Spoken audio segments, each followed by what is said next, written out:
I found out by accident. A complete accident. I was 30 years old, helping my mom clean out the attic last summer. We were sorting through old boxes, photos, documents, things that hadn't been touched in decades. "Just throw most of this away," Mom said. "It's just junk." But I'm sentimental. I like looking through old things. So I opened a box labeled Records 1993. Tax documents, old bills, nothing interesting, until I found a folder at the bottom. Before we continue, I just want to say thank you for being here. If you're finding value in this story, hit that like button and subscribe so you don't miss more stories like this. And drop a comment letting me know where you're watching from. Now, let's dive right in. Inside were medical documents, hospital records, from St. Mary's Hospital, dated March 15th, 1993, a birth certificate for a baby girl, born to Jennifer Anderson. That was my mother's name. Weight, 6 pounds 4 ounces. Time, 3:47 a.m. But I was born in May 1993, not March, and my birth certificate said I was born at Mercy General, not St. Mary's. I looked at the name on the certificate, Baby Girl Anderson. No first name filled in, just Baby Girl. My heart started pounding. "Mom, what is this?" She looked over, saw what I was holding. Her face went white. "Where did you find that?" "In this box." "Mom, what is this? Who is this baby?" "It's nothing. Old paperwork. We should throw it out. This says you had a baby in March 1993, but I was born in May. Sarah, please, put it back." "Mom, tell me what this is." She sat down on an old trunk, put her face in her hands, started crying. "I never wanted you to find out like this." "Find out what?" "You had a sister. A twin sister. She was born 2 months premature. She only lived for 3 days." The world tilted. I had a twin, a sister, who died, and no one ever told me. "Why didn't you tell me?" "It was too painful. Your father and I decided it was better not to talk about it, better to move on. But I had a right to know. You were so young, and then years passed. It never seemed like the right time.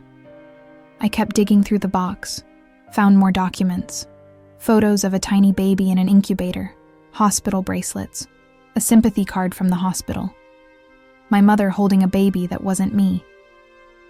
What was her name? We never named her. She died before we could decide. I found another document, adoption papers. My hands shook as I read them. "Mom, these are adoption papers. For me? What is this?" She wouldn't look at me. "Sarah, please. Am I adopted? Is that what this is? Did my twin die and you adopted me?" "It's not that simple." "Then explain it to me." She took a breath. "Your twin died.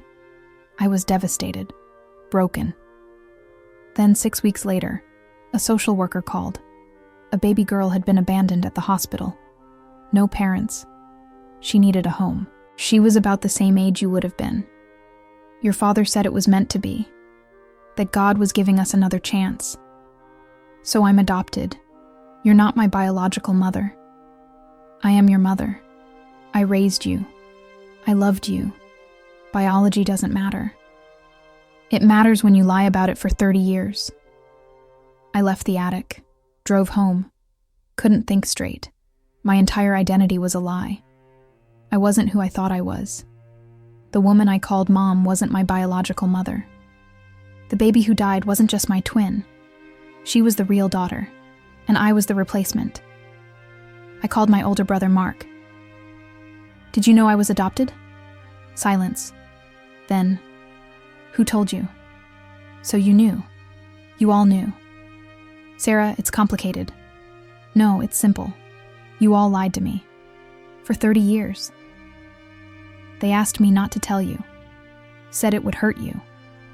And lying didn't hurt me? I called my sister Emily. Same thing. She knew. Had known for years. Everyone knew except me. I spent months processing. Angry, hurt, betrayed. I went to therapy, tried to understand why they did it. The therapist said they probably thought they were protecting me, that they loved me and didn't want me to feel different. But I did feel different now. Like I didn't belong. Like I was the outsider who didn't know she was an outsider. I barely spoke to my family for months, polite but distant. They tried to explain, apologize, but it felt hollow. How do you apologize for 30 years of lies? Then November came. Mom called about Christmas. Please come, Sarah, it's Christmas. Family should be together. Family, I said. That's interesting. Am I really family or am I just the replacement kid? Don't say that. You're our daughter. You always have been. I thought about not going, but I had an idea. If they wanted family Christmas, we'd have family Christmas. But this year we were going to be honest. For once. I said yes. Mom was thrilled. Dad called to say he was glad I was coming. Mark and Emily texted their relief. Everyone was so happy we'd all be together. One big happy family, built on lies. I spent December planning. I wasn't going to cause a scene. Wasn't going to yell or throw things. I was just going to tell the truth. And watch what happened. Christmas Eve arrived. I drove to my parents' house. Everyone was already there. Mark with his wife and kids. Emily with her husband. Mom and Dad playing grandparents. The perfect family. Sarah! Mom hugged me tight. I'm so glad you're here. Wouldn't miss it, I said. We did our usual traditions. Big dinner. Opening one present each on Christmas Eve. Kids running around excited. It was nice. Normal. Except I kept thinking about the secret. The lie that had held our family together. After dinner, we sat in the living room. Fire going. Tree lit up. Everyone comfortable and full. Should we do our tradition? Mom asked. Every year, we went around and shared something we were grateful for. Actually, I said, I have something I'd like to share first. Everyone looked at me, smiling, expecting something nice. I'm grateful that I finally know the truth. About being adopted. About the twin who died. About the 30 years of lies. The room went silent. The kids kept playing, oblivious. But every adult froze. Sarah, Dad said quietly, this isn't the time. When is the time, Dad? You had 30 years to find the time. We were trying to protect you, Mom said. From what? From knowing where I came from? From knowing I had a right to my own history? Mark shifted uncomfortably. Sarah, come on. It's Christmas. I know. And Christmas is about family. So let's talk about family. Let's talk about how all of you knew. How you all kept this secret. How you all decided I didn't deserve the truth. Emily was crying. We didn't know how to tell you. The longer it went on, the harder it got. So you just never told me. That was easier. What do you want from us? Dad asked. We made a mistake. We're sorry. But we did what we thought was right. You did what was comfortable, what made you feel better. You didn't think about what I deserved. You deserved a family, Mom said. A home. Love. We gave you that. You gave me lies. We gave you everything. Mom's voice broke. You were a baby, abandoned, alone. We took you in, raised you as our own, loved you exactly the same as Mark and Emily. You were never different to us, never less than. You were our daughter. But you never told me. That's the part you keep missing. I'm not angry you adopted me. I'm angry you lied about it. That you made everyone else lie too. The kids had stopped playing, were watching us. Mark's oldest asked, "What's going on?" "Nothing, buddy," Mark said. "Adult talk." "No," I said. "Let's tell them. Let's tell them how Aunt Sarah isn't actually their aunt. How Grandma and Grandpa aren't actually my parents. Let's be honest for once." Sarah, please, Emily begged. You're hurting everyone. I'm hurting everyone. I'm the one who was lied to. We were kids too, Emily snapped. I was 12 when they told me. 12. They made me promise not to tell.